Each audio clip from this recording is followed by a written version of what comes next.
The plane had been in the air for a mere 25 seconds when the pilots noticed weird noises and bizarre vibrations. They tried several ways to improve the situation, but nothing worked. The engine surges continued, and just over a minute into the flight, when the plane reached 3,000 feet, both engines failed. First the right one, 2 seconds later the left one. The pilots decided to return to the airport they had just left. At the same time, they tried to restart the engines. Nothing seemed to work. The flight crew made a decision to pitch the plane down and then level it off. Perhaps it could help them gain some speed for the glide. But soon, they realized they wouldn't make it to the airport. Was the plane going to crash?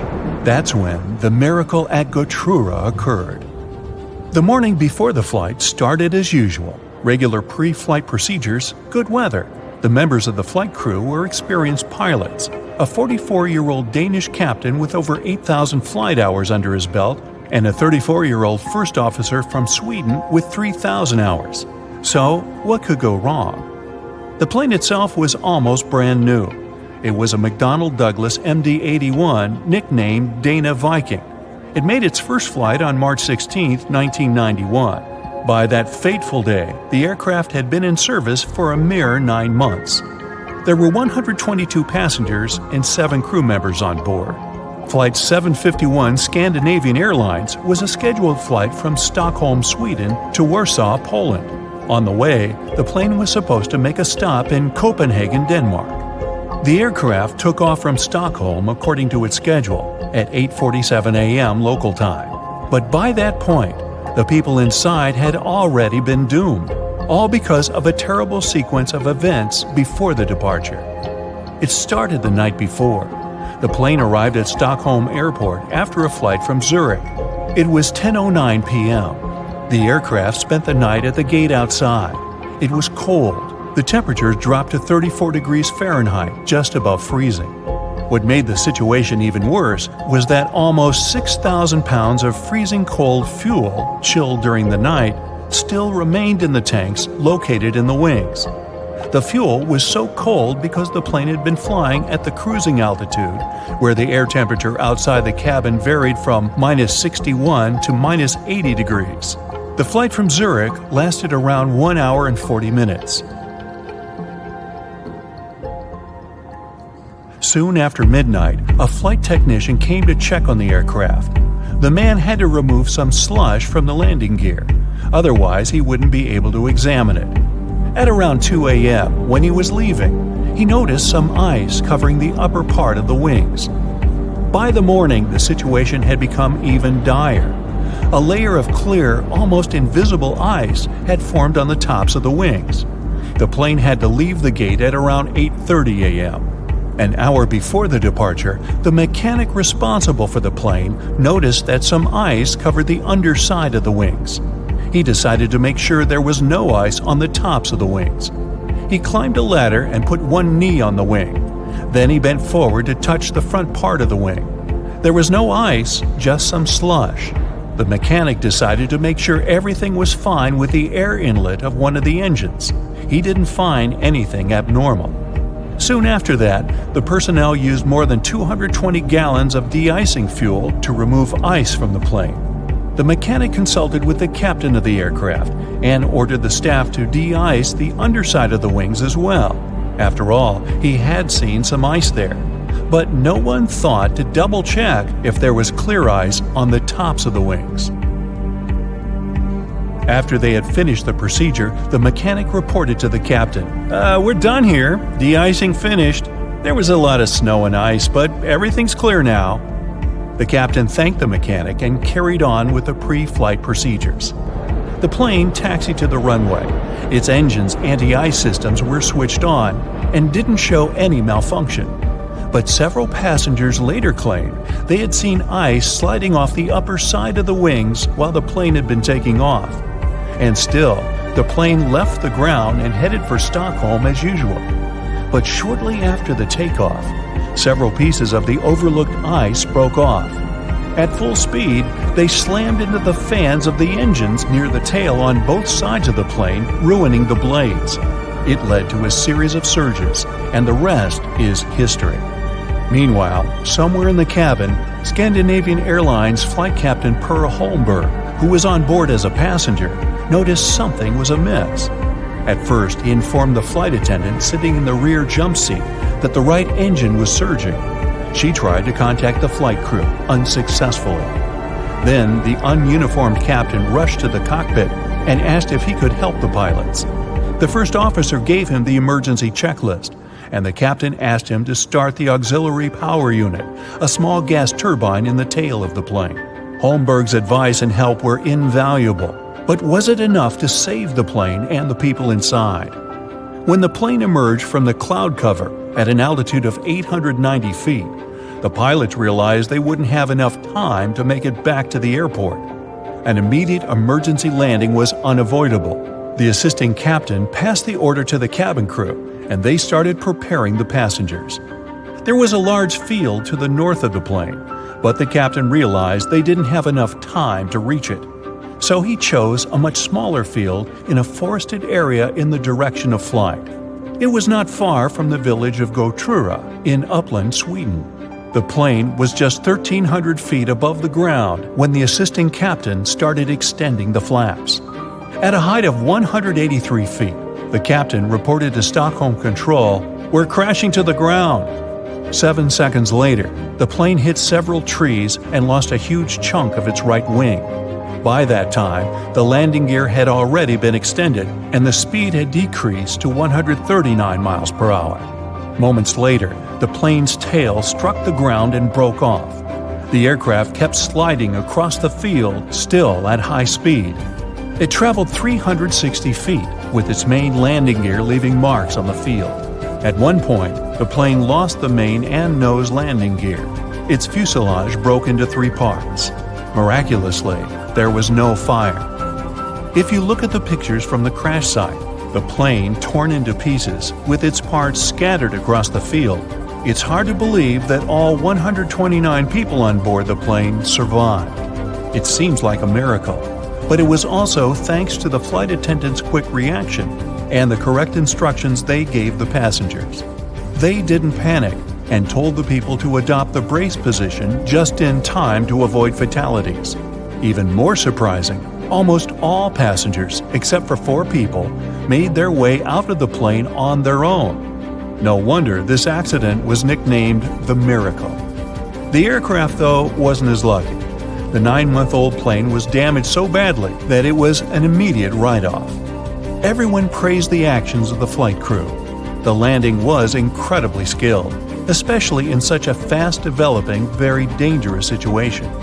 The captain himself admitted that few pilots were ever forced to put to the test the skills they got during training, at least not to this degree. He said he was proud of his crew and relieved that everyone had survived, and he never returned to piloting commercial planes. It was Friday, February 19, 1937. A Stinson airplane was traveling from Brisbane's Archfield Aerodrome to Sydney. There were 7 people on board, 5 passengers and 2 pilots. Along the way, the plane was meant to pick up some passengers in Lismore, but it never arrived. The official search centered around Newcastle and the Hawkesbury River, hundreds of miles south, where some people said they saw or heard the plane. The authorities took a statement from the postmaster in Hawkesbury. He said he'd heard the plane pass overhead just after 5 in the evening on the day it disappeared. Since he knew a lot about the aircraft, the authorities were convinced by his statement. But others believed something else. People who lived in the McPherson Ranges, on the border between Queensland and New South Wales, heard the aircraft going overhead at the same time it always did. People in the area knew about the flight from Brisbane. Some of them saw the blue and red Stinson plane vanishing into the clouds. After days of searching, nothing was found. At this point, a bushman called Bernard O'Reilly decided to take matter into his own hands. He lived in that high area of the country and remembered that there had been a powerful storm on the night of the disappearance. A big cyclone going over the mountains had made it impossible for the locals to do any work. On Saturday, February 27th, O'Reilly decided to go and find the missing aircraft and find out what had happened. The day before, he had gathered all the evidence on where the plane could be. O'Reilly got his ruler out and drew a line across a map to the last known place where the plane had been heard. He saw that the line crossed 4 high points. He was sure that the aircraft had never got beyond the nearby mountain range. He packed some food, climbed onto his horse, and set out. He rode to Mount Bithingable, then set his horse home. He continued on foot through the dense rainforest. He could barely see. The vines in the forest were as thick as wire netting. There wasn't much light that day, and he struggled to get his bearings. O'Reilly searched for clues to understand where he was. He looked for patterns in tree growth and differences in the level of bloom among the plant species. He tried to spot different birds' nests, which would indicate his altitude. He spent Saturday night in the wet forest and continued his search the next day. From the top of Mount Throckmorton, through a brief opening in the clouds, O'Reilly saw some high rocks. He suspected the Stinson aircraft had crashed there. Far to the southwest, in the endless green forest, he spotted a light brown treetop. This was an unnatural color for the late summer and seemed out of place. Fires happen rarely in the rainforest, but lightning strikes were possible. Could it just be a coincidence? Judging by his map, the tree was 8 miles away. O'Reilly pushed through the forest to reach it. When he was 3 miles away from the spot, he heard 2 voices calling out "cooeys." This is a shout-out used by the Australian bush to attract attention, find missing people, or indicate someone's location. He thought it could be other search teams, and answering would have confused them. So he kept silent and continued walking toward the location of the voices. He crossed a gorge and climbed up high. He called out to see if anyone was there, but still got no reply. He walked back 600 feet along the plateau and shouted again. That was when he heard a response and headed toward it.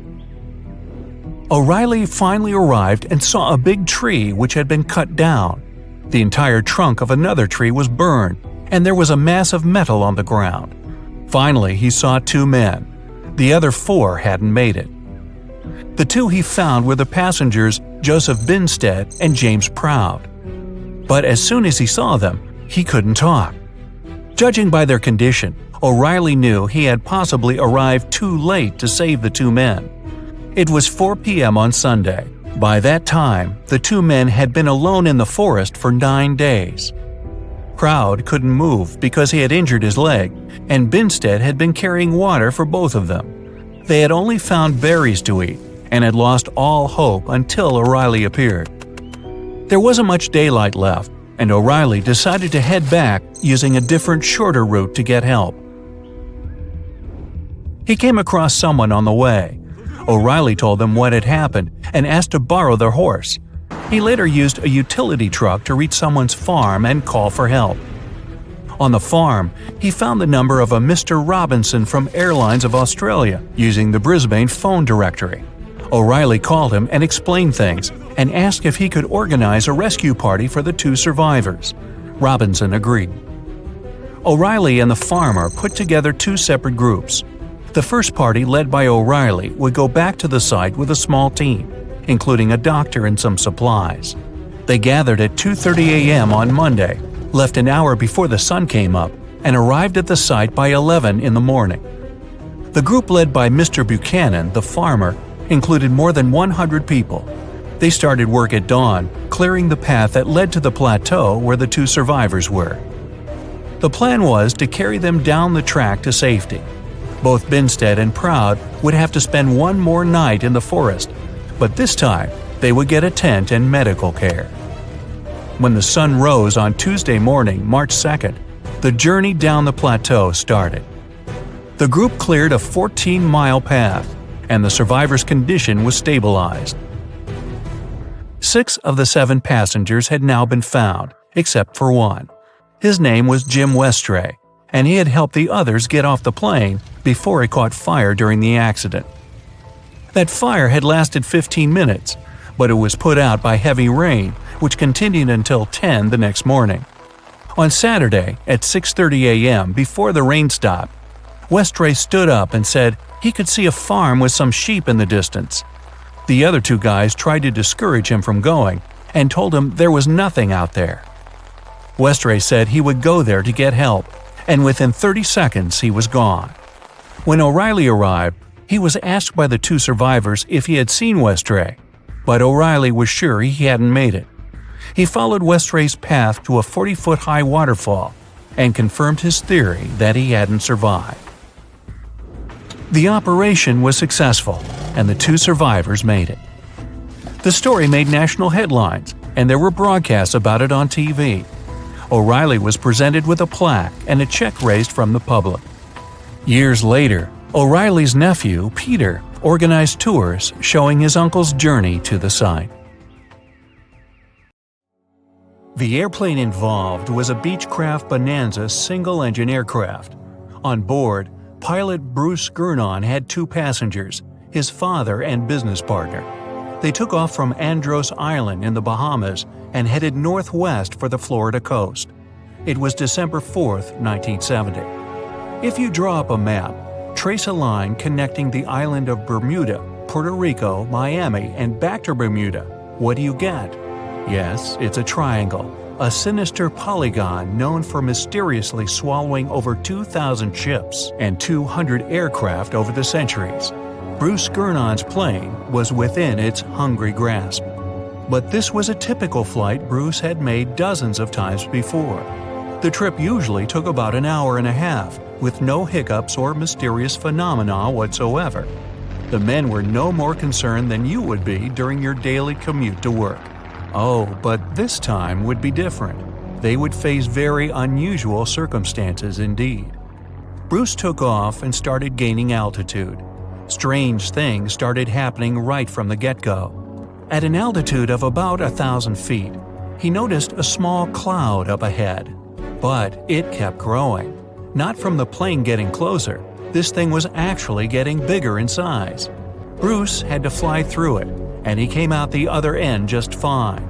Another mysterious cloud appeared at 11,500 feet.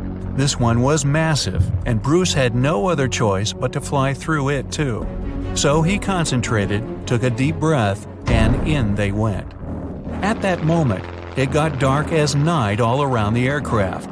Not a single sliver of sunshine got through. But this wasn't a storm cloud, and it wasn't raining. Bruce was starting to get worried, and then, bam! He saw flashes of white light. They would appear and vanish quickly like lightning. But this pilot knew this certainly was no lightning. The flashes were so bright, they lit up the whole space around them. Bruce kept flying for another 30 minutes when he realized this was the same cloud he had gone through earlier when he started to climb. But now the cloud was cylindrical, and the plane was flying through its center. It was about 1 mile wide and seemed endless. Bruce thought he could never get out of that trap. But a minute later, he saw light at the end of the tunnel. He kept that yoke straight ahead. He was almost out of this nightmare. But all of a sudden, unexplainable things started happening again. The walls of the cloud tunnel began to narrow. They were closing in on the plane. The navigational instruments started wigging out. The compass was spinning by itself counterclockwise. The electronic instruments were all malfunctioning. It was like the plane was being operated by something else, or it was moving inside some kind of current. All of Bruce's attempts to take control were to no avail. He kept flying through that tunnel, bound and determined to get out of this thing and live to tell the tale. The walls kept narrowing, smaller and smaller, wrapping like a vortex. Bruce was running out of time. He had to get out of this place fast. The next 20 seconds were the most intense of his life. But then, he burst out of this foggy trap. As Bruce described later, he felt weightless for 5 seconds as his plane left the tunnel. The clouds dispersed, and now the aircraft was in a grayish haze. The men let out a big sigh of relief. He immediately grabbed the radio and contacted ground control. Bruce wanted them to determine his location. But when the dispatcher looked at the green screen, his face became contorted with confusion. Bruce's plane wasn't on the radar. It was as if the thing was invisible. But then the dispatcher said the aircraft was already in Miami airspace. Bruce was utterly shocked by this information. It just couldn't be true. The distance the Beechcraft was supposed to cover was about 250 miles. Remember, the whole trip usually took around 90 minutes. But this time, it took just 47 minutes to get to the destination. This model of aircraft can only cruise at about 180 miles per hour. Do the math, and anyone would understand that this was physically impossible. The dispatcher must have made a mistake. But when the clouds parted, Bruce saw that he really was over Miami. The plane landed safely, and it was time to try and solve this mystery. So what happened on that flight? Bruce checked the remaining fuel and his watch. After a short calculation, he was only more confused. The plane hadn't gone through the amount of fuel it should have. Bruce couldn't have been wrong. He was a very experienced pilot.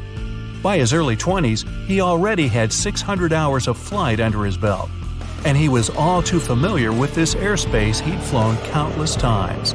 All the evidence in hand seemed to indicate that Bruce's plane just skipped over almost half the entire distance. The man thought about this bizarre occurrence for a long time. He even consulted with professors and experts, but none of them could give an exact answer to what happened that day. So he came up with his own theory and even wrote a book about it. Bruce thought it all came down to this electric fog with white flashes. Others, however, theorized that dark energy was responsible for this time leap. Yes, that same dark energy responsible for the expansion of the universe. This energy could have curved time-space like a black hole, forming this strange tunnel. Bruce accidentally hit it, but he was lucky to get out of there. That's how he got into Miami airspace so fast.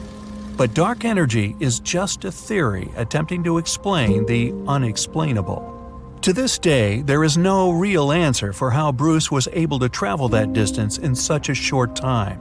But some details still can be explained. Archive records show that 84 sunspots were recorded that day, as well as a huge solar wind moving almost 440 miles per second. This would cause disturbances in the Earth's magnetosphere that could throw off the plane's instruments and radars. So Bruce's version that he was in an electronic fog could be right. And about these weird clouds. The thing is, they're pretty commonplace things in this area. Zones with low and high pressure are constantly colliding there. The result? Storm clouds. Perhaps that cloud growing before Bruce's eyes was simply two massive air currents crashing into each other.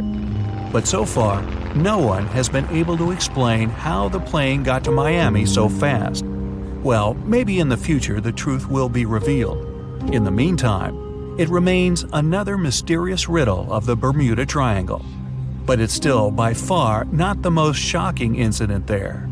In 1945, a total of 5 planes went missing in the Bermuda Triangle all at once. On December 5th, some Navy student pilots were training in the area. The day's lesson? Navigation. Ironically enough, they couldn't find their way back to the base and got lost. Many people assume they ran out of fuel. This is likely to have caused the incident, but the circumstances were very strange. The students were under the supervision of an experienced lieutenant who had 2,500 flight hours. He would never let a bunch of newbies go so far that they'd get lost. The incident was called Flight 19. Even now, there's a debate about how it could have happened. 3 years later, a passenger jet headed to Miami from Puerto Rico disappeared in the same area. There were 29 passengers and 3 crew members on board. The weather was clear throughout the flight. But experts believe that when the plane was about 50 miles off the coast of Miami, it could have been hit by a strong wind that knocked it off course. Years later, divers found a similar-looking plane in the waters. But since it was lacking certain details and registrations, no one could confirm that it was the missing Miami-bound aircraft. The next month, in January 1948, another plane went missing in Bermuda. 25 passengers and 6 crew members just vanished somewhere between Azores and Bermuda. The mystery of this plane's disappearance, along with countless others, remains unsolved. It only takes a moment for a routine flight to turn into a gripping survival story. In a world where a wrong button or an unexpected gust of wind can lead to a disaster, adhering to safety rules is crucial for everyone. From buckling seatbelts to raising window shades during landing. We got all these rules learning from our mistakes. Stay tuned to find out more. A flight had a crazy mid-air moment in 1993 when the pilot accidentally deployed the wing slats, the part on the leading edge of the wing. Now, the weather was fine, passengers were relaxed, everyone was doing what they wanted. Suddenly, they felt an unexpected jolt. Instantly, the autopilot disengaged. The captain started wrestling with the controls. The plane became wonky, pitching and rolling dramatically, resulting in a rapid descent of 5,000 feet. The vibration threw the cabin into total chaos, with passengers screaming in fear. The slats were only to be used during takeoffs and landings, not in mid-air. It was China Eastern Airlines Flight 583, cruising over the Pacific on its way from Shanghai to Los Angeles. The pilot declared an emergency and directed the plane to an Air Force base in Alaska. Out of the 255 people on board, 60 ended up in a hospital, and sadly, 2 didn't make it. The pilot made some quick moves to stabilize the aircraft, but the injuries happened because folks weren't buckled in. They reckoned that the slats deployed because of the design of the control handle. The company was to blame for that. They produced it in such a way that the handle could accidentally get jiggled while cruising. Luckily, the crew was trained, and the airliner itself was fine, except for the messed-up cabin. The aftermath of this incident was costly, requiring about $1.5 million to repair the damage. When the plane started to lose altitude, overhead lockers burst open, and the safety video played 3 times for an eerie touch. Once the aircraft steadied, flight attendants jumped into action, providing first aid, leaving empty kits scattered in the cabin. It turned out that the poorly designed slat control handle had caused 11 similar incidents before. The captain probably nudged it accidentally while fixing the speed controls. The lack of pilot training on high-altitude issues and the stall warning system made things worse. If the passengers had kept their seatbelts on, injuries would have been way less severe. This has been the case during many other accidents. You probably know this airplane announcement. Even when the seatbelt sign is off, buckle up when you're seated. Experts say it's a good call. While flying is safe, keeping that seatbelt on is smart because you might hit unexpected turbulence. It's about keeping you secure during that bumpy, jarring time, especially that sneaky one during stormy weather. Sarah Wilson, the president of the Association of Flight Attendants, thinks the seatbelt sign should be turned on throughout the entire journey. Predicting turbulence is like trying to guess the weather. It's not 100% accurate. Turbulence can happen anywhere. Aircraft are tough. They can handle really bad turbulence. The real risk is getting injured during turbulence, not planes falling apart. It's rare, but accidents still happen.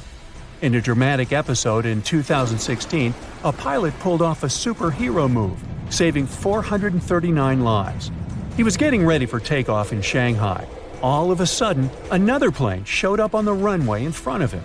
Reacting with lightning-fast speed, the pilot swiftly elevated his plane, narrowly avoiding a disaster. The pilot was awarded $360,000 for his remarkable skills. He missed the other plane by less than 67 feet, about the length of a semi-trailer truck. It turned out that the air traffic controllers and the landing crew had mixed things up. 2 controllers lost their licenses, and 13 others got in trouble. They say this incident was like a throwback to the Tenerife airport collision in 1977. Back then, 2 jumbo aircraft collided on a foggy runway. They didn't get lucky that time. The incident was a total disaster. Certain accidents in aviation history prevented others. With each crash, something crucial is upgraded. In 1956, 2 planes collided over the Grand Canyon, resulting in the tragic loss of 128 lives on board. This accident kick-started a $250 million air traffic control system enhancement. The Federal Aviation Agency also appeared in 1958 to keep an eye on air safety. Then, in 1986, a private plane accidentally entered the Los Angeles control area, colliding with another aircraft. This tragedy took 86 people's lives. In response, collision avoidance systems were introduced. In 1978, United Flight 173 faced a landing gear problem. This led to a crash that claimed 10 lives. This incident triggered a transformation in cockpit training, introducing cockpit resource management. This management method shifted away from the traditional captain-centric approach to emphasizing teamwork and communication among the crew. Another upgrade was about averting in-flight emergencies. In 1983, Air Canada Flight 797 had smoke in the rear lavatory, which led to an accident that took 23 lives. The FAA responded by requiring smoke detectors and automatic fire extinguishers in aircraft lavatories. Post-1998, planes got retrofitted with fire-blocking seat cushions and floor lighting, with newer ones adopting flame-resistant materials. Winds can be dangerous in certain circumstances. The crash of Delta Flight 191 in 1985 brought attention to the dangers of wind shear.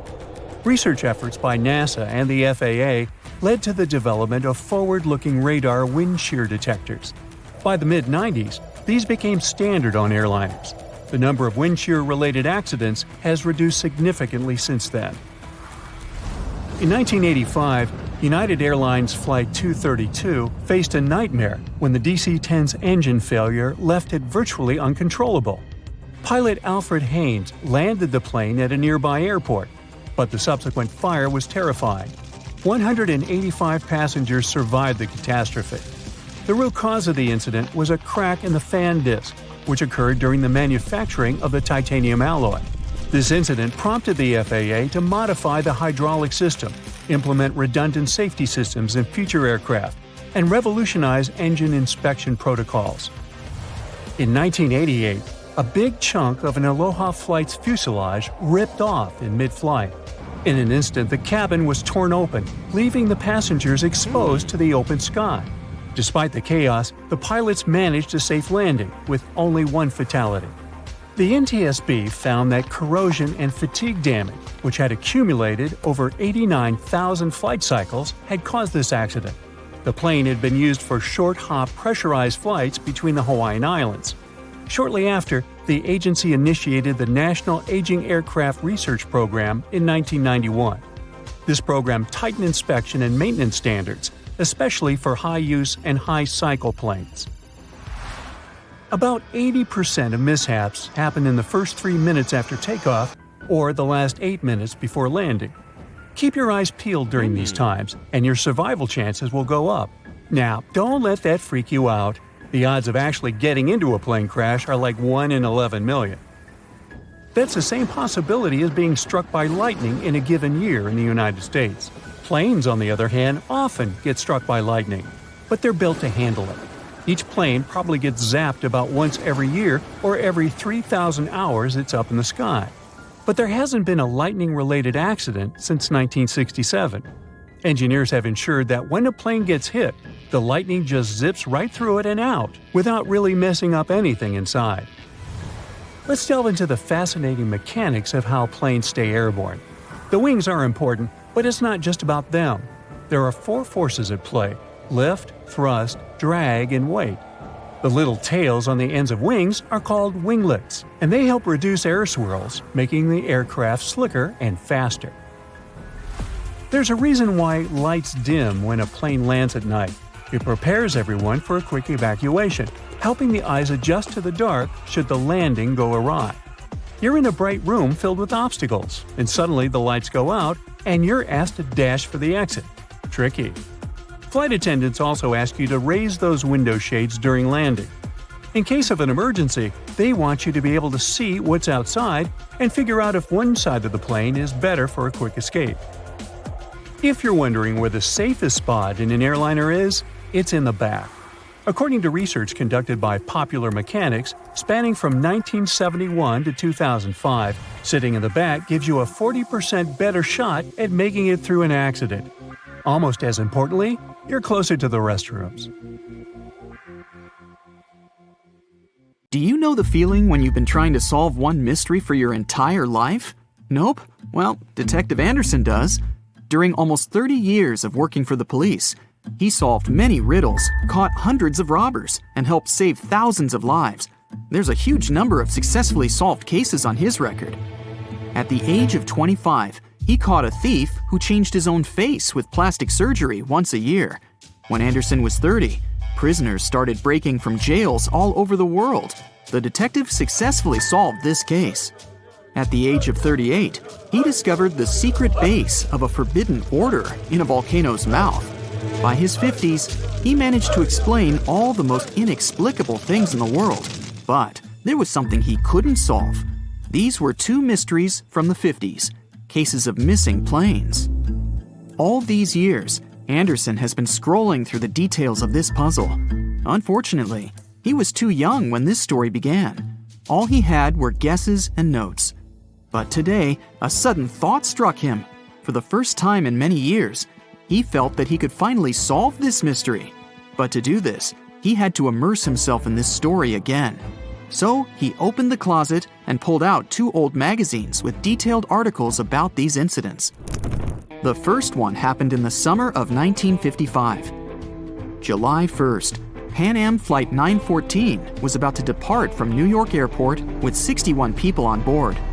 The plane model was a Douglas DC-4. It differed from modern aircraft, having giant propellers instead of turbines. So, all passengers fastened their seatbelts. The plane started taxiing down the runway, sped up, and took off. It went high into the sky and out of sight. Its destination was Florida.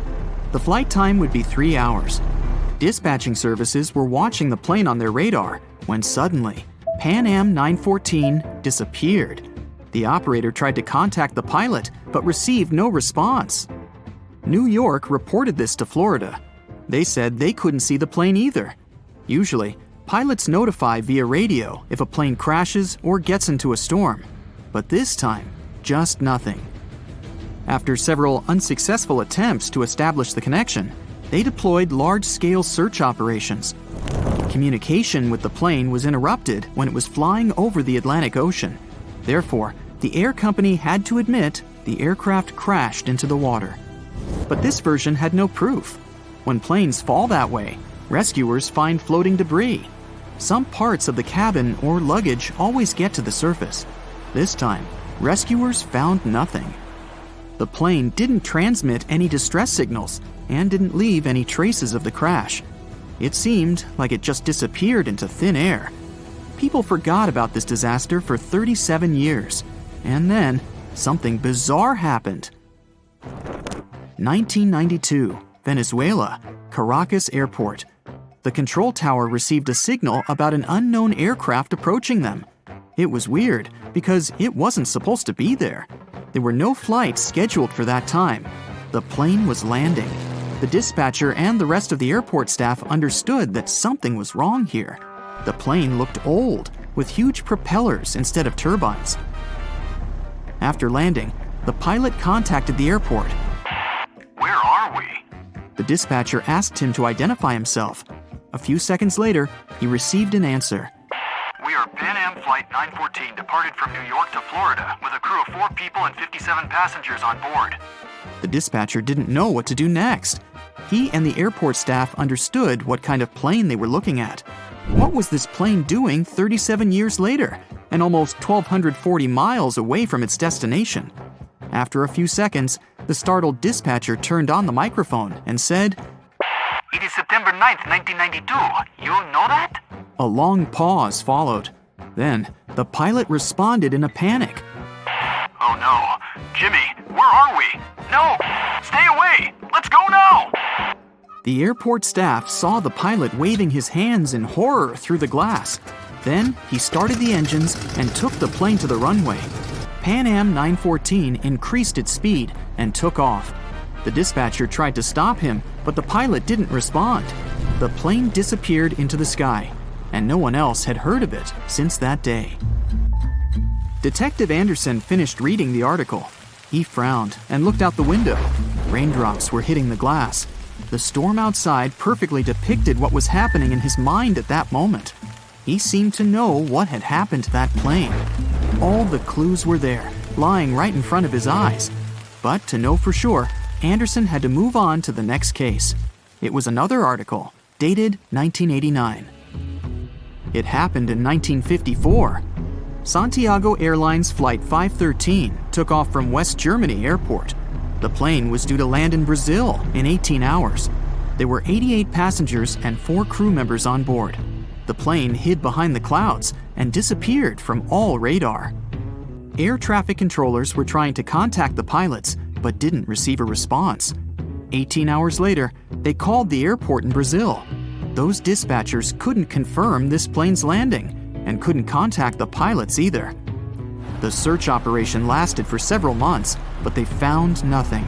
Just like in the Pan Am 914 case, the plane disappeared from radar while flying over the Atlantic Ocean. 2 years later, the search operation ended, and Santiago Airlines ceased its activities.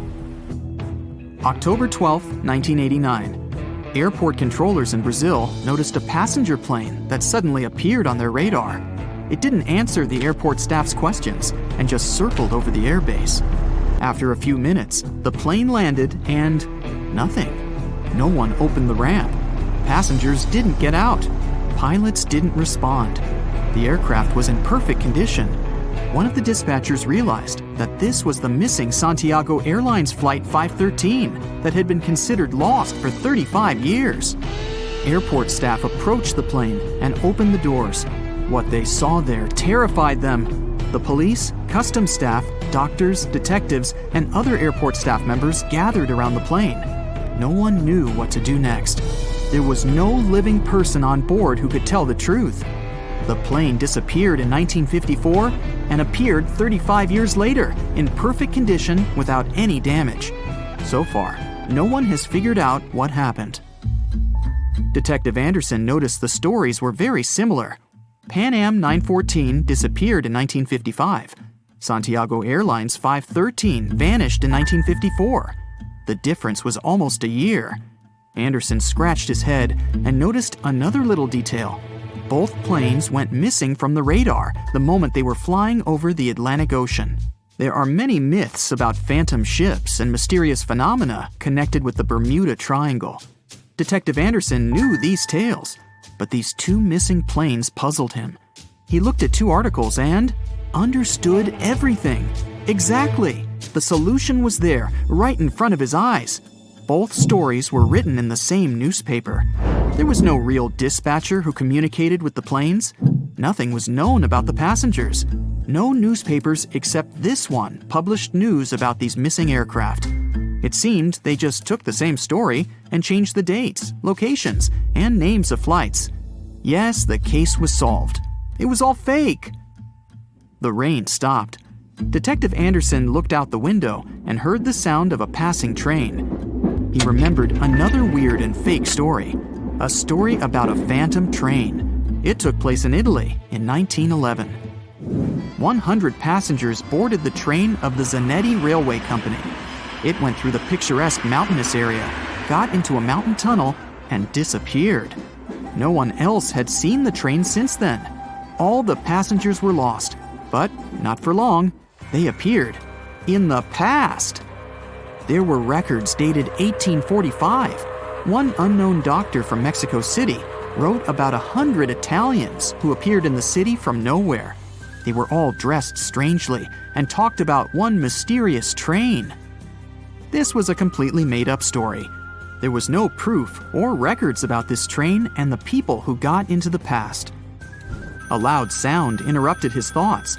Detective Anderson picked up the phone. He was silently listening to the person on the other end of the line. A minute later, he answered, "Yes." The detective put the phone down. It was a new mystery for him.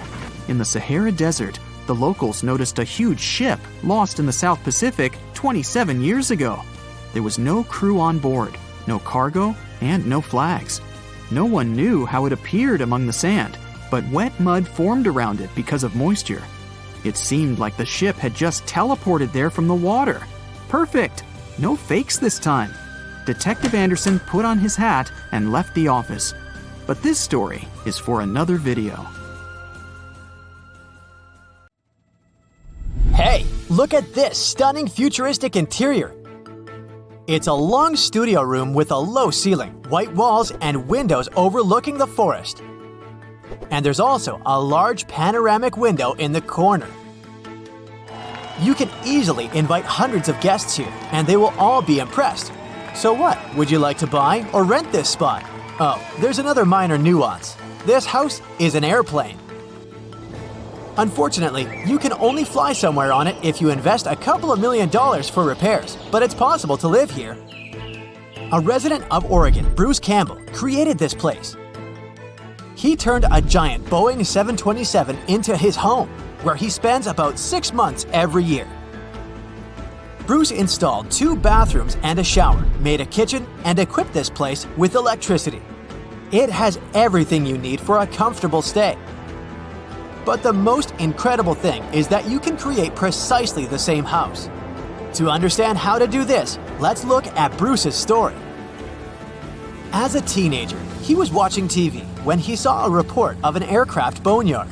These iron birds amazed him and inspired him to create a new home. Growing up, Bruce began to study electrical engineering and always remembered his teenage dream.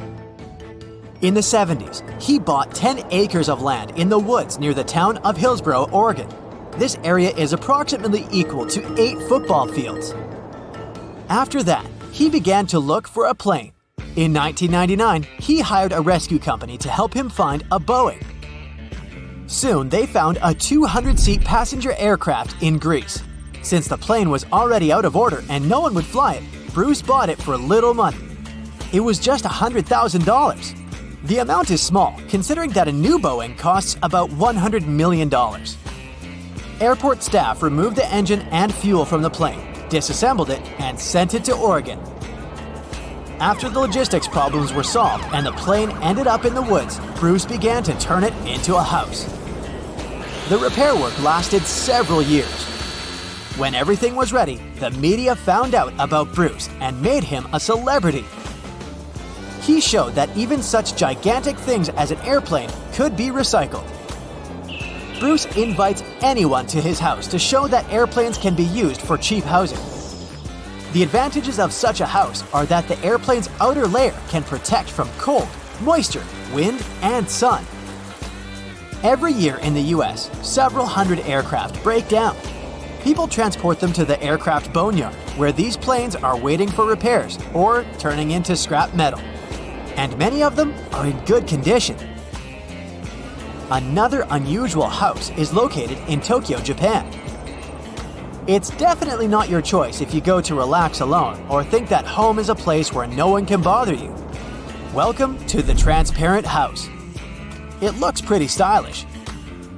There are huge panoramic windows without curtains and no walls and doors between the rooms. There are a bunch of large shelves and ladders inside. You can climb, jump, and hang here. The height of the house is 3 floors. It looks like a modern urban tree house. This place is open to everyone. And now, take a look at the most fantastic tree house. Can you see it? No? No wonder. This house is almost invisible in the forest because of its mirrored surface. It's called Mirror Tree House and is located in Sweden. At night with the lights off, this small building completely merges with nature. Now turn on the lights in the windows and take a closer look. This is a stylish and modern building where anyone can spend the night. You need to pay for it though because it's a hotel. Here's another tree house. More precisely, it's a huge building built on several trees. It's called Minister's Tree House and is located in Crossville, Tennessee. It's considered to be the biggest tree house in the world.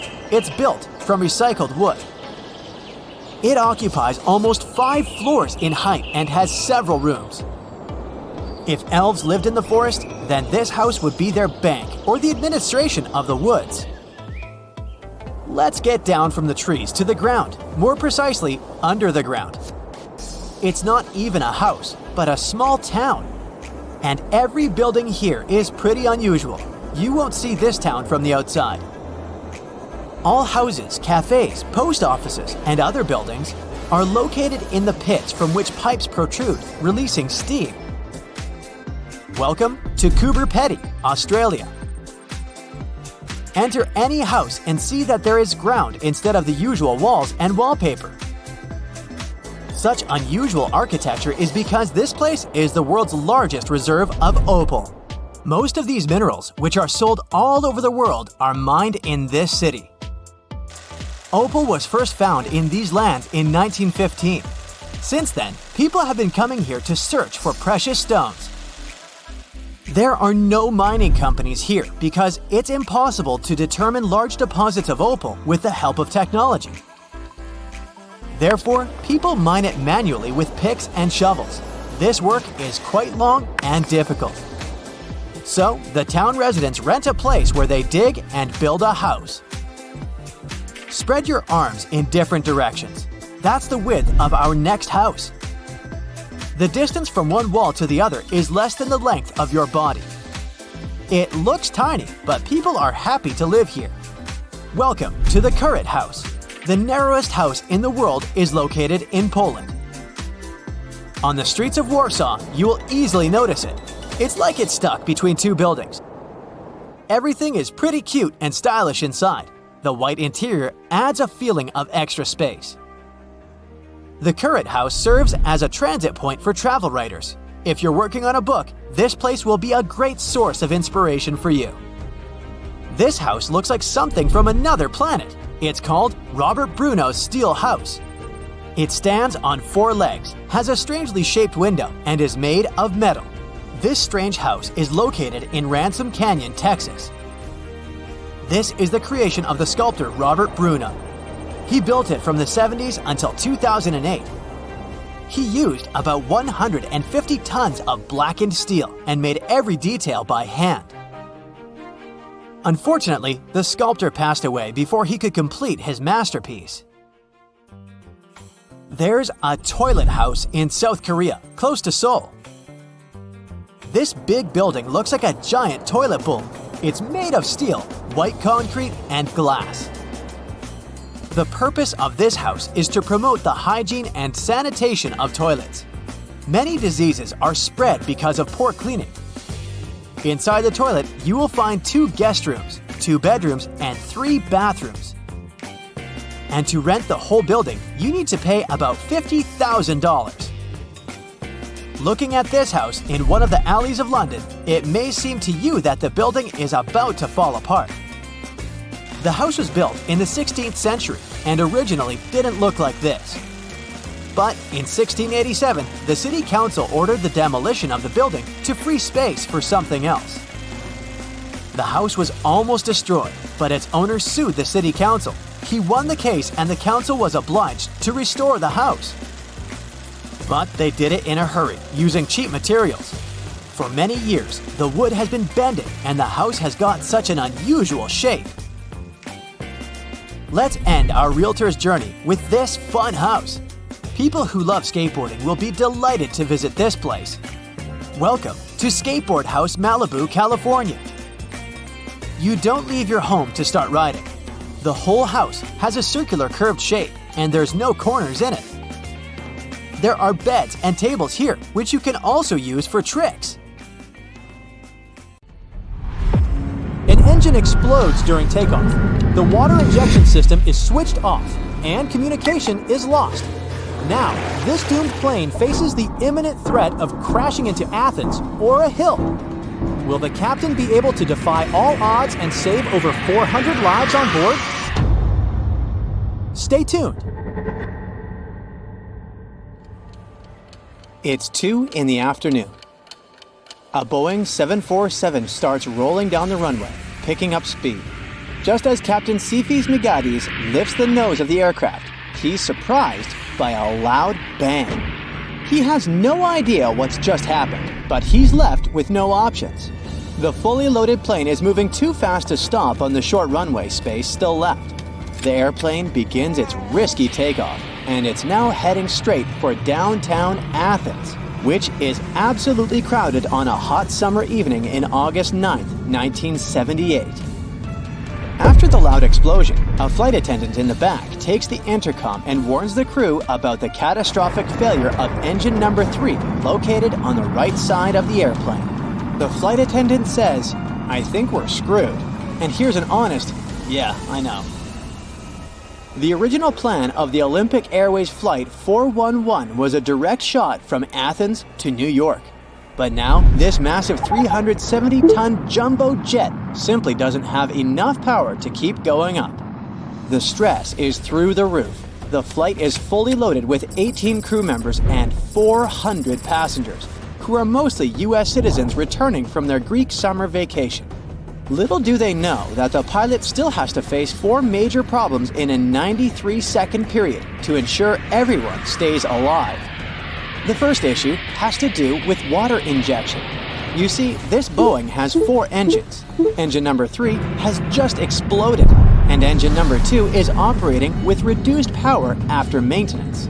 So the pilot needs the remaining engines to give their all to get this plane climbing. The thing is, pushing the engines to the max creates a ton of heat. So, Captain Migades asks the onboard flight engineer to double-check if the cooling system is on, preventing the engines from getting too hot and maintaining a safe temperature. It's a bit tricky to explain what went wrong at this point, but experts think that in the heat of the moment, the flight engineer might have gotten a little mixed up.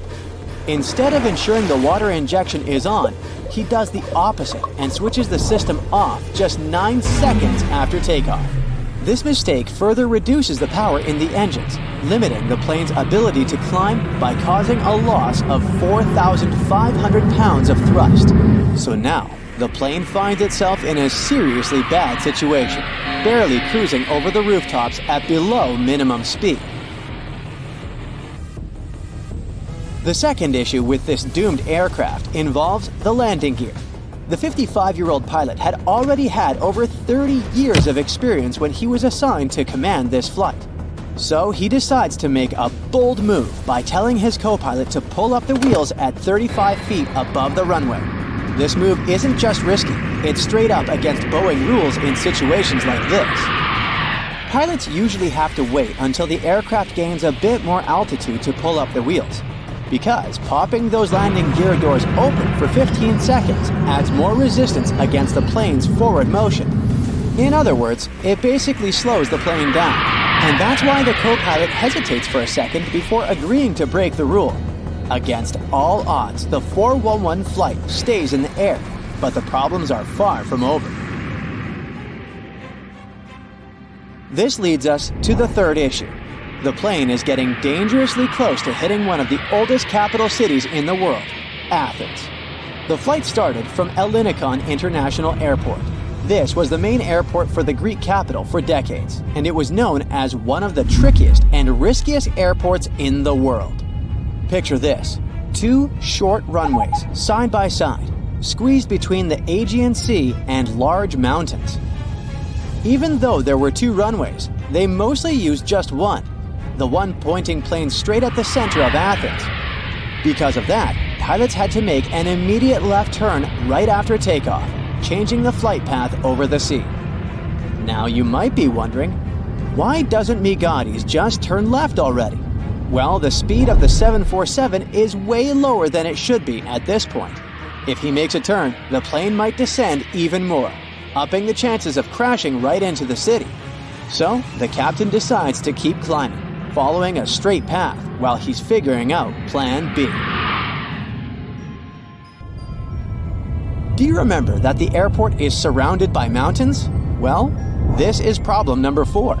The pilot knows that in about a mile, the airplane will face a hill that's about 200 feet tall.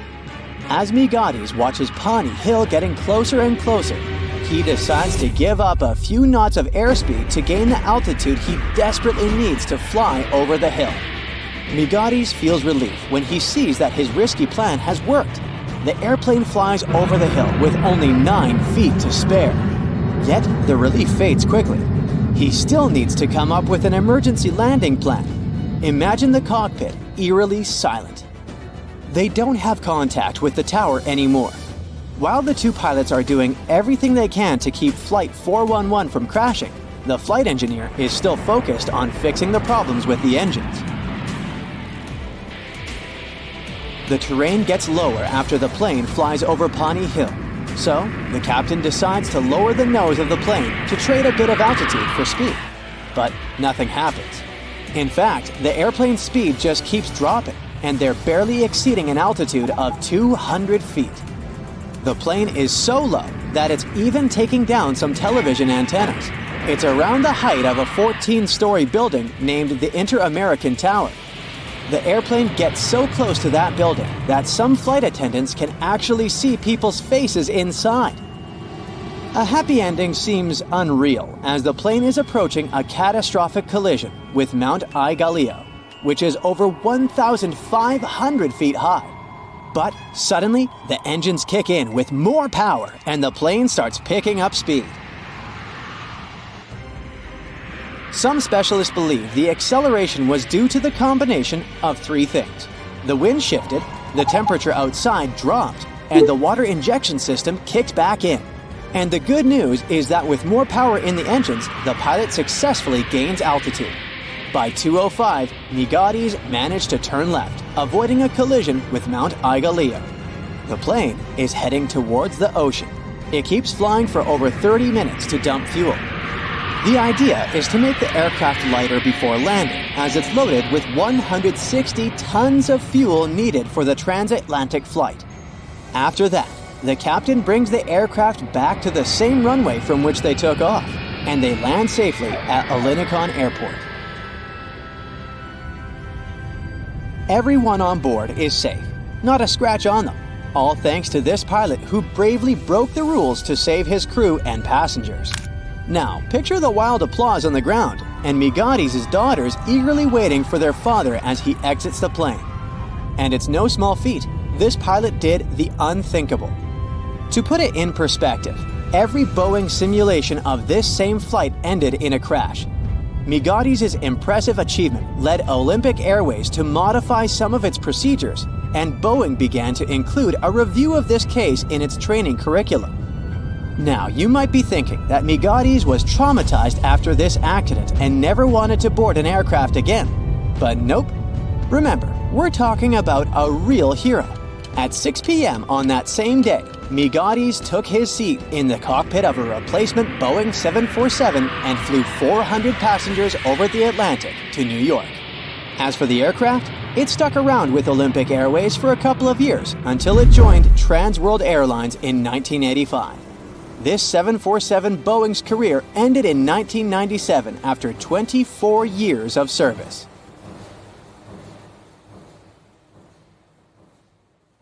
Plane with no identification marks is approaching the coast of Indonesia.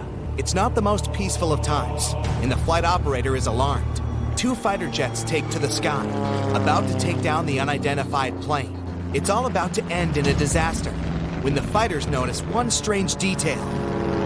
December 1st, 1941.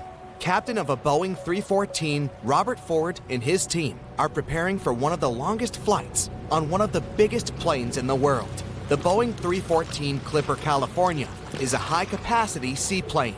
It has no landing gear, so it can only land on water.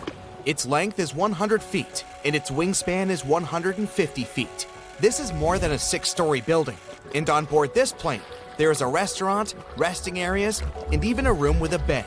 Despite its size, the Clipper California can stay in the air for more than 18 hours. Captain Ford doesn't suspect what is awaiting him ahead. He gets on the plane. Their flight is bound from San Francisco to Auckland, New Zealand. The first stop is Los Angeles. There's no problem with this. The next stop is Pearl Harbor. The flight is going fine. December 7th, 1941. It's been 3 days since the plane left Pearl Harbor. The last final step of the journey remains: flight to New Zealand. At this moment, Captain Ford receives an order to return the plane to the nearest Allied base. The way back is closed, so the plane continues to fly to Auckland. The Clipper lands safely at the Auckland airport and receives an order that seems impossible. Robert Ford and his team must paint over all the registration and identification marks on the plane and deliver it to LaGuardia, New York. Then, fly across the world. This is an uncharted route with a length of 23,000 miles. In the entire history of aviation at this time, no one has flown such a distance. The team doesn't have maps or modern navigation devices. They don't know the lands they will fly over. They don't know who they may meet on their way and at which airports they will land. They must maintain and repair the plane themselves, extract fuel, and plot the route. At the same time, they have almost no money. Immediately after receiving the order, the team goes to the Auckland Library. They study all the atlases and maps to create a detailed flight plan. First, they need to get to Australia, then fly to Africa along the coast of Asia, and then they should go to the US. The crew paint all over the signs on the plane and prepare for takeoff. Fortunately, before the start, one banker finds about their situation and gives them $500. The plane takes off. The team didn't notice they forgot to paint over the American flag. In a few days, it will save their lives. Before Australia, they fly to New Caledonia to evacuate a group of people from there and deliver them to Australia. The operation is successful. In Australia, the team needs to refuel the plane. They don't find special transport for Clipper services at that airport, so the crew themselves transport 800 cans of gasoline. And here's an important detail. The Boeing 314 doesn't use conventional fuel. It needs to be filled with special high-octane aviation gasoline. Early in the morning, the Clipper takes off and heads to Indonesia. The flight is going fine. They are approaching the airport. Meanwhile, the captain of the base where the Clipper is supposed to land notices an unidentified plane. He doesn't know who's flying it and from where. No one warned him about it. It may be an enemy plane. 2 fighter jets take to the sky. They are approaching the Clipper and don't see any identification marks on its body. The pilots are about to attack, but at that moment, they notice an American flag. If Robert Ford hadn't forgotten to paint it over, then everything would have ended badly for him and his crew. The fighters allow landing. The Clipper lands on the water. A boat floats towards it to meet the plane's crew, but stops. It turns out the plane landed on a place filled with sea mines, so the boat doesn't dare to sail there.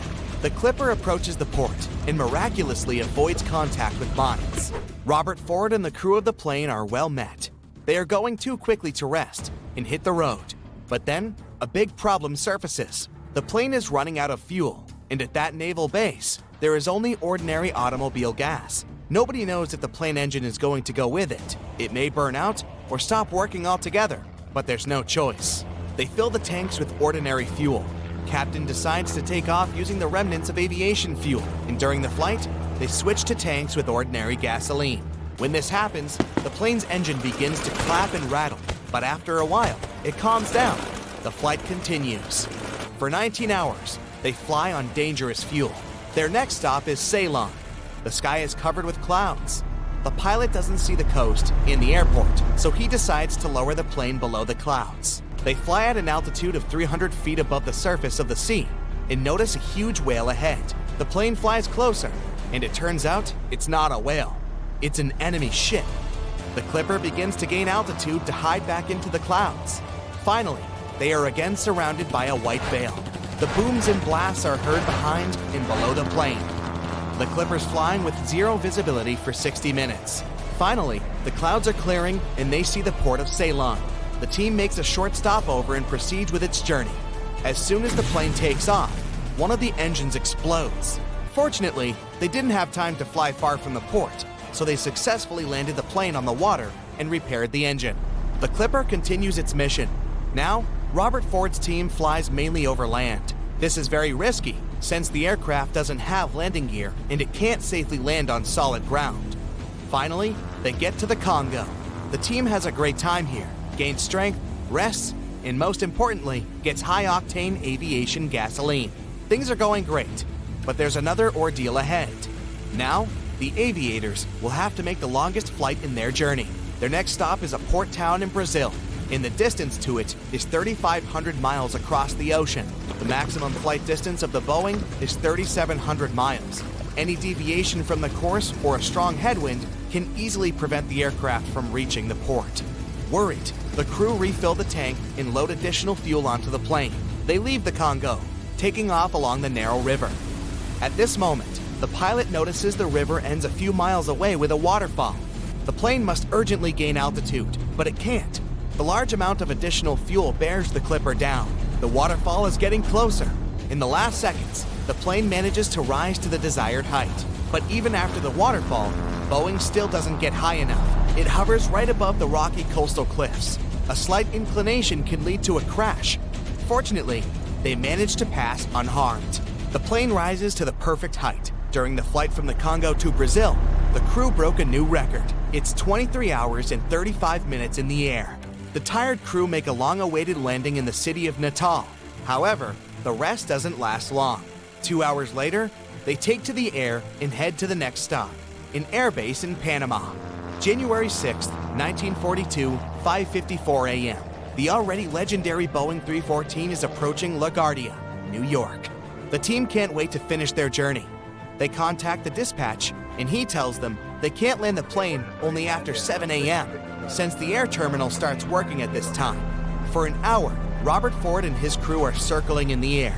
It was probably the longest hour of their lives. Finally, the mission is complete.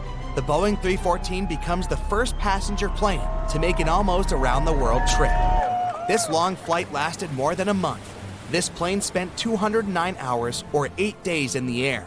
During this time, it covered more than 30,000 miles and made 18 landings. Pan American Flight 6 was finishing an around-the-world trip with several stops on its way. On October 16, 1956, the Boeing 377 Stratocruiser, dubbed Sovereign of the Skies, left Honolulu and was heading for San Francisco. It was the flight's last leg, but no one could predict this phrase would turn out to be not just a figure of speech. The plane had to start its journey at 7:30 p.m., but some maintenance issues delayed boarding for almost an hour. The passengers were getting a bit impatient. The plane finally took off at 8:26 p.m. and soon reached the altitude of 13,000 feet. For some time, the aircraft was experiencing turbulence, which made it impossible to serve dinner. Several hours later, the lights were dimmed and the passengers stretched across empty seats preparing to have a peaceful sleep. Little did they know that sleep was the last thing they were going to get that night. At about 1 a.m., the cockpit crew got permission to climb to 21,000 feet, but once the aircraft reached the needed height, a terrible thing happened. At 1:20 a.m., one of the plane's engines started to overspeed. George Hacker, the first officer flying the plane, tried to deal with this problem by slowing the plane down. It didn't work out. This made Captain Richard Ogg cut off the oil supply to the engine altogether. After a while, the engine conked out, but its propeller kept windmilling in the airstream.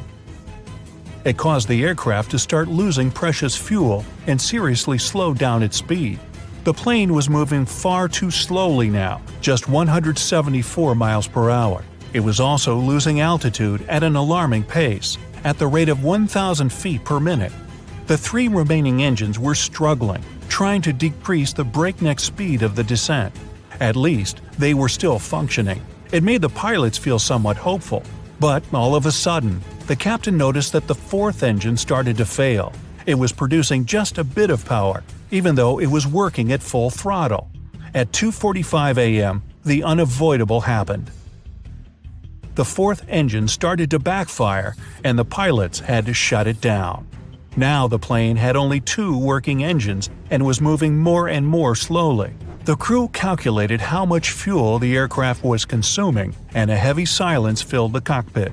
The pilots had nothing to do but face the awful truth. The plane didn't have enough fuel to reach San Francisco. Neither could it return to Honolulu. Captain Ogg sent a radio message to the U.S. Coast Guard. Pan Am 90943, Flight 6, declares an emergency over the Pacific. At that time, a Coast Guard cutter was always on patrol between Hawaii and the California coast. Such ships passed on radio messages to the nearest airplanes and provided them with weather information. They were usually placed near the points of no return. Those were the areas where a plane would have already burned so much fuel that it wouldn't have a chance to turn back if something went wrong. That night, the Coast Guard cutter was the 255-foot Pontchartrain, and William Earl was the commander. The plane headed toward the ship and leveled off at an altitude of 2,000 feet. Then it started to fly above the ship in 8-mile circles, waiting for daylight. It was crucial to see the surroundings because the pilots had to keep the aircraft's wings level with the ocean, and it would be impossible in the dark. During the day, it would also be easier to rescue all the passengers. The captain's decision to ditch the plane carrying 24 passengers and 7 crew members wasn't an easy or hurried one. He had to weigh numerous factors. Should I get rid of the fuel to make the plane lighter? Should I land now or wait until daylight and better visibility? But one thing was crystal clear. Having lost 2 engines, the plane was burning the fuel too fast. There was no other solution but to ditch into the ocean. As the Stratocruiser was circling the Coast Guard cutter, it managed to climb from 2,000 to 5,000 feet. It caused the plane to consume more fuel and become lighter, which was a good thing. The lighter the aircraft, the longer it would float on the surface. Plus, it lowered the risk of fire after a crash landing. The captain knew about an accident that had happened with another Pan Am Stratocruiser. That time, the plane's tail broke off. That's why Captain Ogg asked the passengers in the back to move toward the front part of the plane. Those who were sitting by the engines had to relocate too. Flight attendants removed all loose objects in the cabin and explained to the passengers what to expect. Since the problem started, the crew members had been doing their best to calm down the terrified people. When the passengers found out the plane was going to circle and wasn't landing in the dark, they were hugely relieved. Another comforting thought was that the Coast Guard cutter was out there, ready to provide them with as much help as possible. Luckily, the weather was good, and the ocean was very calm. At 5:40 a.m., Captain Ogg informed the cutter he was ready to ditch. The ship left a thick foam path in the water to help the pilots understand their height above the surface more clearly. At 6:15 a.m., the plane touched down. It was still moving at a speed of 105 miles per hour.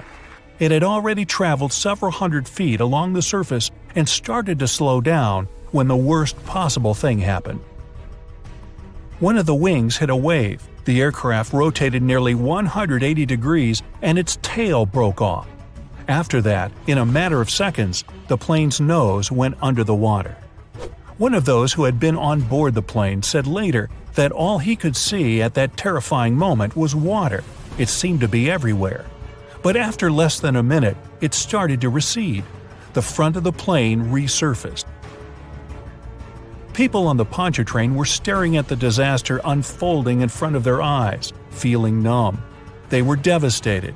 No one could possibly survive such a crash landing. But they were very, very wrong. All 31 people on board the plane were alive. Even more astonishingly, there had been just a couple of minor injuries. Once those on board the Pontchartrain realized the passengers and crew had survived, several rescue boats rushed toward the wreckage. Meanwhile, the captain and those passengers who had been assigned to help with the evacuation quickly deployed 3 life rafts. But when people started to climb on one of them, it became obvious the raft hadn't inflated properly. It started to sink. Luckily, the rescue boats were on time. They promptly transferred the passengers from the damaged raft to the cutter. At 6:35 a.m., the last piece of the wreckage vanished in the waves. By that time, all the people from the aircraft had already got to the safety of the Coast Guard ship. They stayed in the cutter's officers' quarters and reached San Francisco several days later. Pan American Flight 6 crash landing was the first accident when an airliner ditched into the ocean but managed to keep everyone on board safe. And the whole blood-curdling event was captured on camera. Life rafts bobbing by the plane's side, survivors being transferred to the rescue boats, the plane rapidly sinking and disappearing among waves. Sometime later, all the crew members got awards for tackling the emergency and keeping the passengers safe. Captain Richard Ogg was the first person to receive the Civilian Airmanship Award presented for the most outstanding skills and heroism. Her name is Lillian Boyer. Wait a minute, why is she standing on the wing of an airplane? Well, from 1921, Lillian made a living doing completely crazy mid-air stunts on planes. She really knew how to put on a good show, and she became famous all over the United States. But Lillian started her unusual career completely by accident. She was a regular 21-year-old waitress at a Chicago restaurant. That changed when two pilots named Elmer Partridge and Johnny Metzger became frequent customers there. One day, they offered Lillian a ride in their old biplane, a Curtiss JN-4D Jenny. She agreed, and they headed over to the local airport. Soon, Lillian was in the air. It was the first flight of her life, and she was incredibly excited. Flying didn't scare her at all. In fact, with a strong wind blowing in her face and the noise of the engine ringing in her ears, Lillian realized that planes were her calling. 4 days later, Partridge asked her if she wanted to take another flight. This time, Lillian decided to do something bold. When the plane was flying at 65 miles an hour, she got out of her seat and stood on the wing. But even then, she wanted more. So she walked all the way to the edge. The whole time, Partridge was screaming at her to sit down because he thought she was going to jump.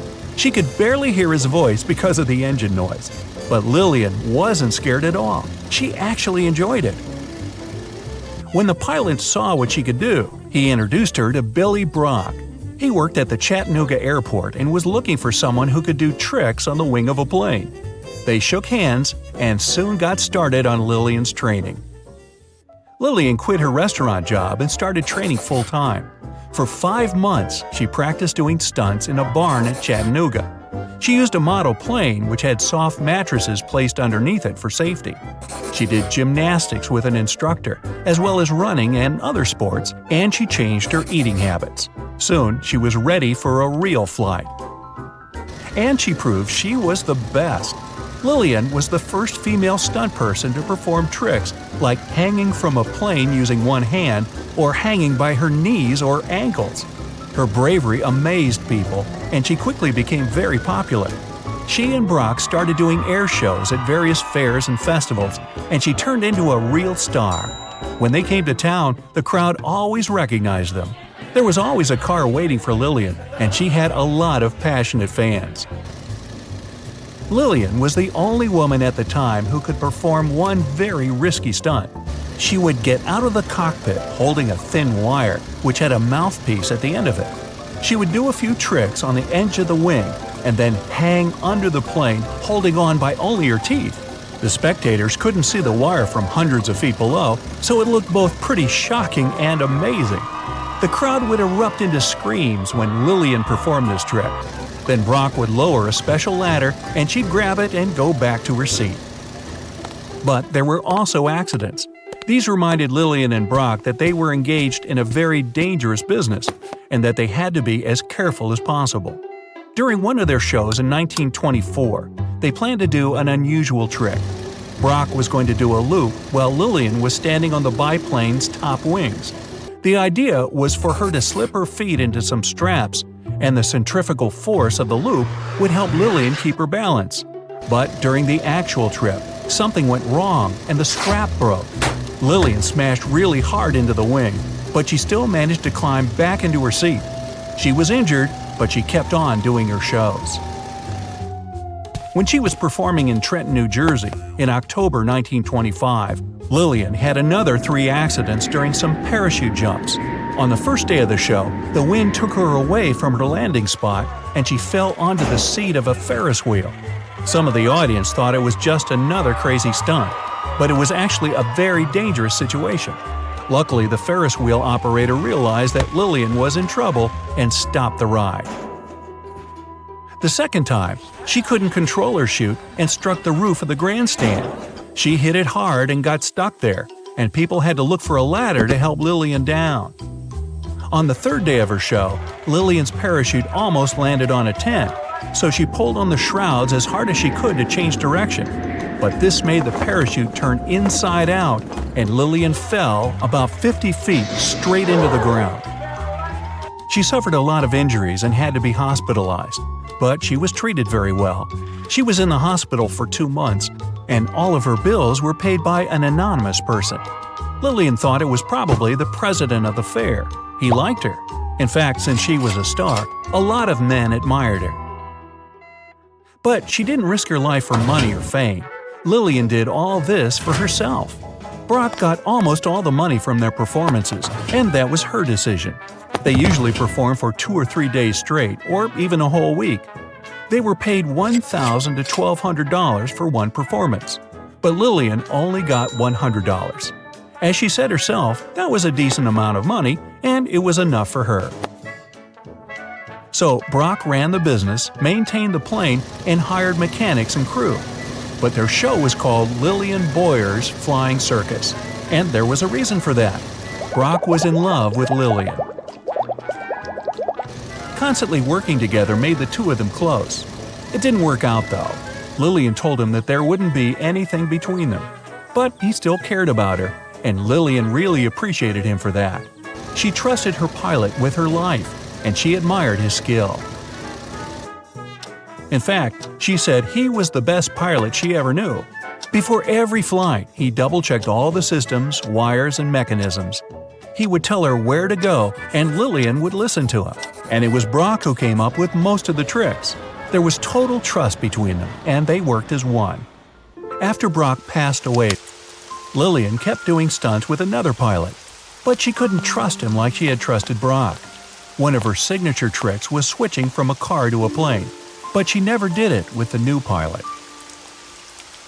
During her stunt career between 1921 and 1928, Lillian performed 352 shows in 41 U.S. states and Canada. She performed 143 changes from a car to a plane and made 37 parachute jumps. But in 1928, low-altitude flying was banned, and so dangerous stunts performed on the wings of airplanes became history. Almost half a century later, Lillian once again became a celebrity at the San Diego Aerospace Museum. An entire section of it was devoted to her incredible achievements. Lillian was the guest of honor at all the events there. One evening, she was given one of the most pleasant surprises of her life. It was a flight on a Boeing PT-17 biplane. This time, now in her 80s, Lillian didn't walk on the wings or perform dangerous stunts. But when she landed, she admitted that she really wanted to. The pilot had told her not to get out of the cockpit. Plus, she couldn't trust him as much as she had trusted Brock.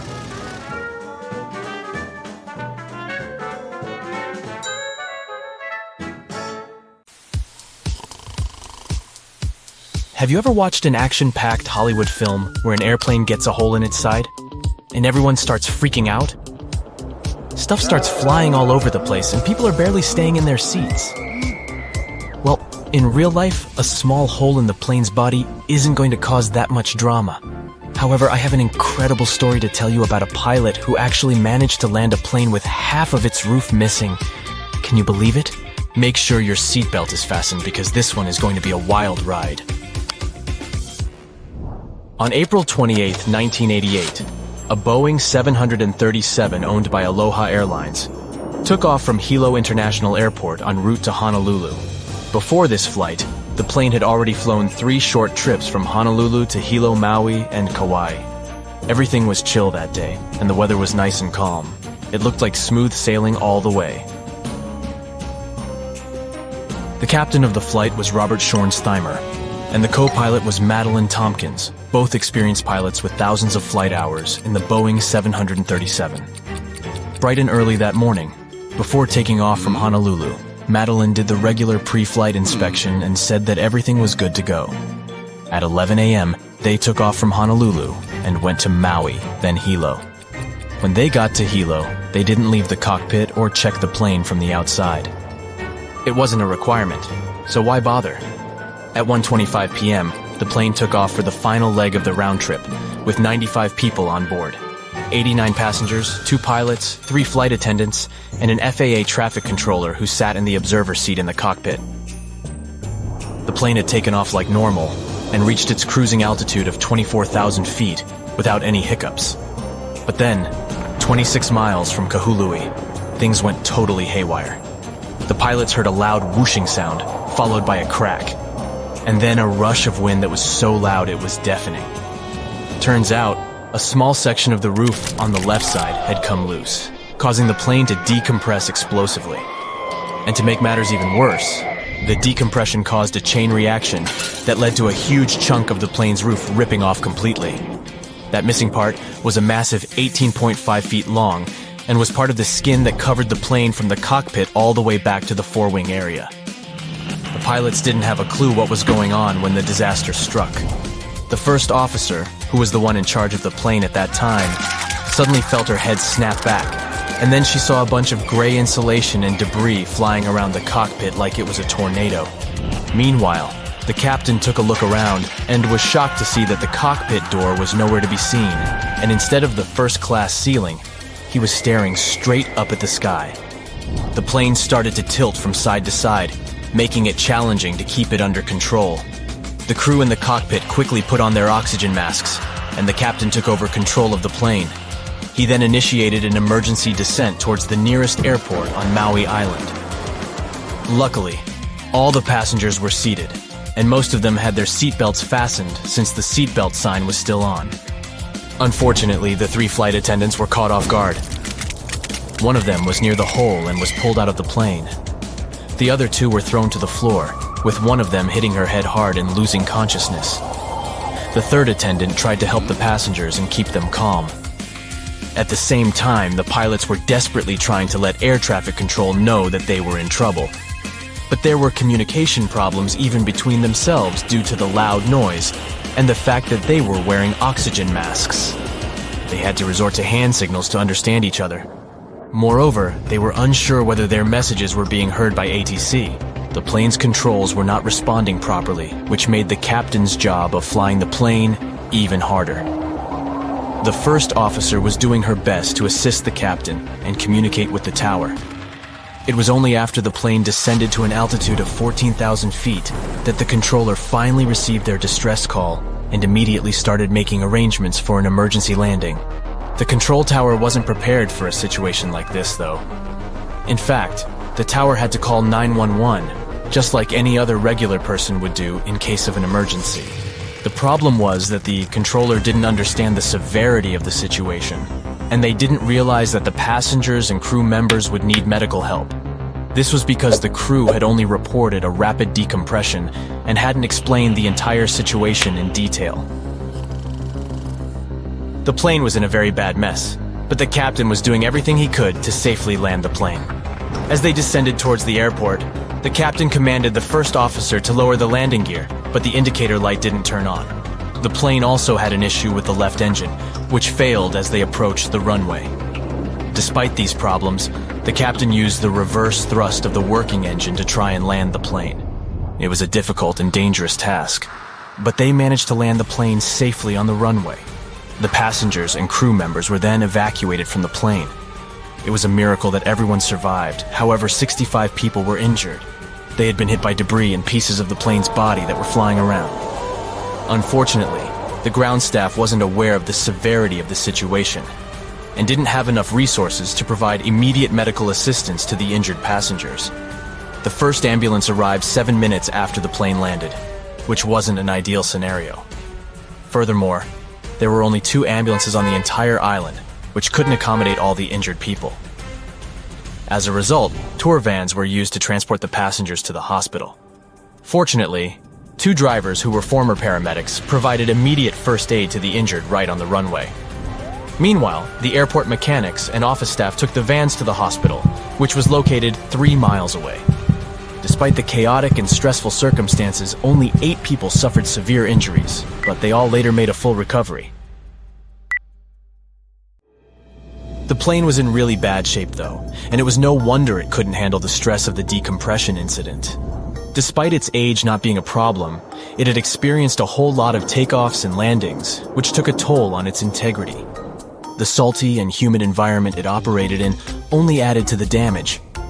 You see, planes are designed to withstand a certain number of flight cycles, and this plane had exceeded that number by a long shot. The majority of its flights were short domestic ones, which meant it had to take off and land way more times than it was designed for. This is what ultimately led to the roof coming off during the flight.